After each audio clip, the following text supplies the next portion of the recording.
नमस्कार।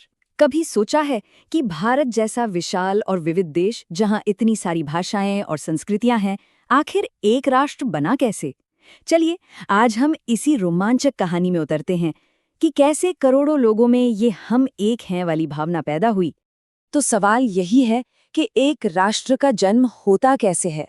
आखिर वो कौन सी चीज है, वो कौन सा गोंद है जो अलग अलग समुदायों, भाषाओं और इलाके के लोगों को आपस में जोड़ता है, उन्हें ये महसूस कराता है कि वो सब एक ही देश का हिस्सा हैं।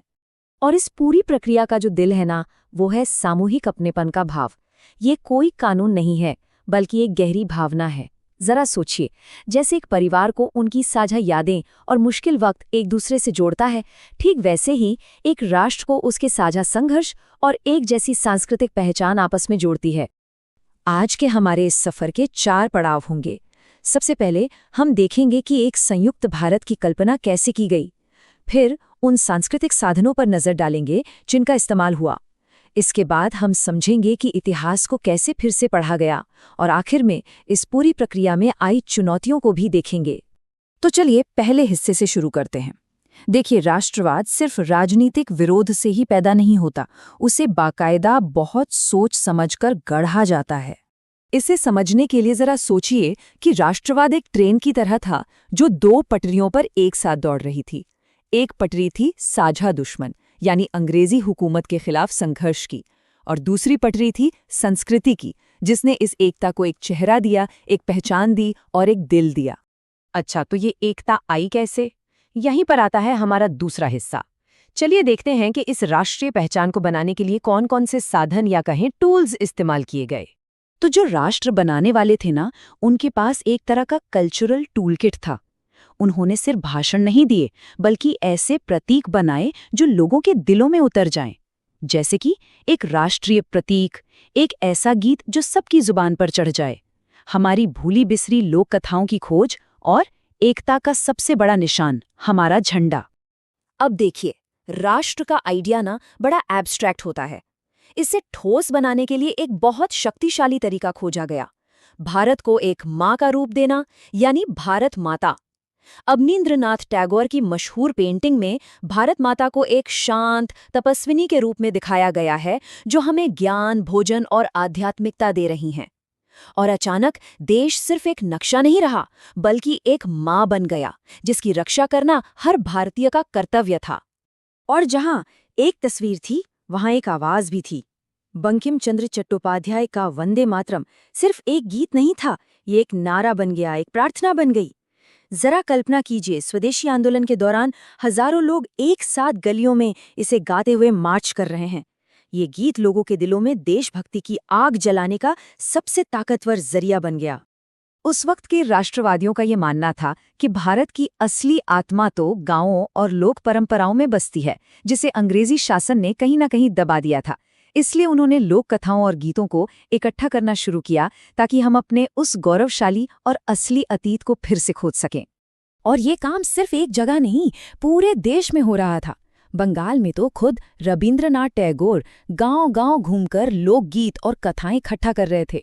वहीं दक्षिण भारत में मद्रास के नतेसा शास्त्री ने तो एक जबरदस्त काम किया। उन्होंने तमिल लोक कथाओं का एक बहुत बड़ा संग्रह प्रकाशित किया। उनके लिए ये सिर्फ कहानियां नहीं थी, ये भारत का असली राष्ट्रीय साहित्य था, जो लोगों की अपनी आवाज थी। झंडे तो किसी भी राष्ट्र की पहचान होते हैं, और भारत की कहानी में झंडों का विकास बहुत कुछ बताता है। स्वदेशी आंदोलन के दौरान जो झंडा आया, उसमें 8 कमल ब्रिटिश भारत के 8 प्रांतों के प्रतीक थे, और एक आधा चांद हिंदू मुस्लिम एकता के लिए था।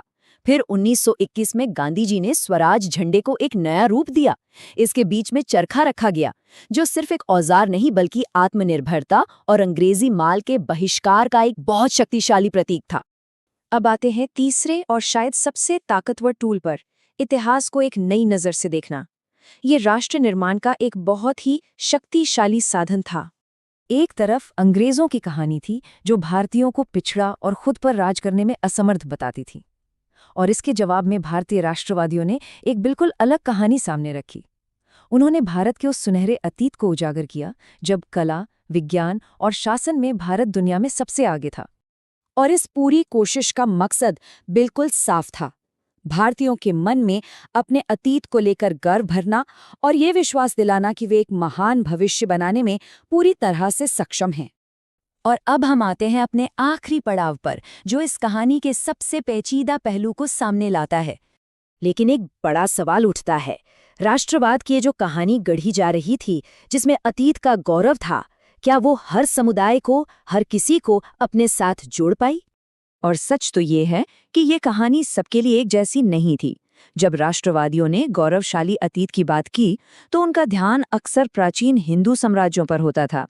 भारत माता की छवि और कई दूसरे प्रतीक भी हिंदू संस्कृति से गहरे से जुड़े थे। इसका एक नतीजा ये हुआ कि कई मुस्लिम और दूसरे अल्पसंख्यक समुदायों को लगा कि शायद ये उनकी कहानी नहीं है, और वे इस उभरते हुए राष्ट्र की मुख्य धारा से खुद को कटा हुआ महसूस करने लगे। हाँ, इन दरारों को भरने की कोशिशें भी लगातार होती रहीं। भारतीय राष्ट्रीय कांग्रेस ने खासकर महात्मा गांधी के नेतृत्व में अलग अलग समूहों की शिकायतों को सुना और उनके बीच एक पुल बनाने की पूरी कोशिश की। उनका लक्ष्य एक ऐसा स्वतंत्रता आंदोलन बनाना था जहां हर किसी को लगे कि उसकी आवाज सुनी जा रही है और उसकी जगह है। ये समझना बहुत जरूरी है कि ये राष्ट्रवादी आंदोलन कोई सीधी सपाट कहानी नहीं थी। इसमें एकता के शानदार पल भी आए, लेकिन साथ ही अंदरूनी कलह और फूट के दौर भी आए। ये एक उतार चढ़ाव भरा सफर था। इन तमाम उतार चढ़ावों और मतभेदों के बावजूद जो राष्ट्र उभरा, वो अनेक आवाज़ों वाला एक राष्ट्र था। सबकी अपनी अपनी शिकायतें थीं, स्वतंत्रता के शायद अलग अलग मायने थे, लेकिन एक इच्छा, एक ख्वाहिश सबकी साझा थी: औपनिवेशिक शासन से आज़ादी। और ये कहानी हमें आज के लिए एक बहुत गहरे सवाल पर लाकर छोड़ देती है। क्या किसी भी देश में ये सामूहिक अपनेपन को बनाने का काम कभी पूरा होता है, या फिर ये एक ऐसी प्रक्रिया है जो हमेशा चलती रहती है?